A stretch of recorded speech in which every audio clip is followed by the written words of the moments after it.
Hello hi friends, welcome back to RSP talkies. Friends, ఈ రోజు వీడియోలో చూసేద్దాం తండేల్ మూవీ నుంచి అదిరిపోయే అప్డేట్. ఫ్రెండ్స్, అదంటే తెలుసుకోబోయే ముందు నాదొక చిన్న రిక్వెస్ట్. మీలో నాగ చైతన్య గారి ఫ్యాన్స్ ఉన్నారా? అయితే ఈ వీడియోని ఒక్కసారి లైక్ చేయండి. ఇక లేట్ చేయకుండా మ్యాటర్ లెక్కిద్దాం. నాగ చైతన్య, సాయి పల్లవి కాంబినేషన్ లో రాబోతున్న the most craziest project Thandel movie. అవును ఫ్రెండ్స్, ఈ సినిమాకి సంబంధించి ఆల్రెడీ మొన్ననే ట్రైలర్ కూడా రిలీజ్ అవ్వడం జరిగింది. ఈ ట్రైలర్ కు ఆడియన్స్ నుంచి సూపర్ రెస్పాన్స్ వచ్చింది. అలాగే ఇప్పుడైతే ఈ సినిమాకి సెన్సార్ సభ్యులు రిపోర్ట్ అయితే ఇచ్చారట. ఇంతకీ ఆ రిపోర్ట్ ఏంటి, టోటల్ గా లాక్ చేసిన రన్ టైం ఏంటి, ఇంతకీ ఈ మూవీలో ఏమైనా హైలైట్స్ ఉన్నాయా, ఇలాంటి వాటి గురించి ఇప్పుడు ఫటాఫట్ చూసేద్దాం. ఫ్రెండ్స్, వాటి గురించి తెలుసుకోబోయే ముందు ఈ సినిమాకి సంబంధించిన 3 పాటలు రిలీజ్ అయ్యాయి. ఇందులో మీకు ఏ పాట నచ్చిందో కింద కామెంట్ లో తెలియచేయండి. ఇక లేట్ చేయకుండా మ్యాటర్ లోకి వెళ్దాం. ఫ్రెండ్స్, ఇప్పటికైతే తండేల్ మూవీ నుంచి వచ్చిన సాంగ్స్ అలాగే ట్రైలర్ ఈ సినిమాపై భారీగా హైప్స్ పెంచేసింది. అయితే ఈ సినిమా కథ విషయానికి వస్తే, శ్రీకాకుళానికి చెందిన తండేల్ రాజు అనుకోకుండా పాకిస్తాన్ కి దొరికిపోతాడు. అతనిని సాయి పల్లవి ఎలా మన ఇండియాకి తిరిగి తీసుకొచ్చింది అనేది కథ.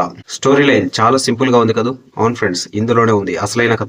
ఈ సినిమా మన నేటివిటీకి తగ్గట్లుగానే క్యూట్ లవ్ స్టోరీతో సాగుతూ ఉంటుంది. దీనికి దేశభక్తి తోడవడం ఈ సినిమాకి పెద్ద ప్లస్ పాయింట్ అంటున్నారు. అవును ఫ్రెండ్స్, ఈ సినిమా టర్నింగ్ పాయింట్ అనేది దేశభక్తితోనే ఉంటుందట. సెకండ్ హాఫ్ మొత్తం దేశభక్తికి సంబంధించిన స్టోరీ ఉంటుందని తెలుస్తోంది. ఇక క్లైమాక్స్ అయితే గూస్ బంప్స్ తెప్పించే విధంగా సూపర్ గా ఉందని సెన్సార్ నుంచి టాక్ వినిపిస్తోంది. అలాగే ఈ సినిమా సెన్సార్ బోర్డుకి వెళ్ళగా సెన్సార్ బోర్డు ఎటువంటి కట్స్ లేకుండా సూపర్ డూపర్ గా ఉందంటూ యూపీఏ సర్టిఫికేట్ ని జారీ చేసింది. అలాగే ఈ సినిమాలో ఎటువంటి అనవసరమైన సాగదింపులు లేకుండా సినిమాని క్లీన్ గా క్లియర్ కట్ గా 2.5 గంటల సేపు, ఇంకా ఎగ్జాక్ట్లీగా చెప్పాలంటే 2 గంటల 32 నిమిషాలు టైం లాక్ చేసి క్లీన్ గా తీశారని తెలుస్తోంది. కావాల్సినంత మాత్రంలో సెంటిమెంట్ సాగదీయకుండా మనసుకు హత్తుకునేలా సూపర్ గా రూపొందించారట. ఇక అలాగే సముద్రంలో వచ్చే విజువల్స్ అయితే ఈ సినిమాకి నెక్స్ట్ లెవెల్ లో ఉంటాయని, ఆ విజువల్స్ చూస్తే మైండ్ బ్లోయింగ్ ఫీలింగ్ కలుగుతుందని సెన్సార్ బోర్డు లో సభ్యులు చెప్పినట్లుగా తెలుస్తోంది. అంతేకాదు ఫ్రెండ్స్, ఈ సినిమా ప్రేక్షకులందరికీ నచ్చుతుందని, ప్రేక్షకుల హృదయాలను ఖచ్చితంగా కొల్లగొడుతుందని, పక్కా బ్లాక్ బస్టర్ మూవీ అంటూ సెన్సార్ బోర్డు వారి నుంచి టాక్ వచ్చినట్టు తెలుస్తోంది. ఈ సినిమా కోసం భారీ ప్రాజెక్ట్ ని చందు మొండేటి గారు వదులుకున్నారట.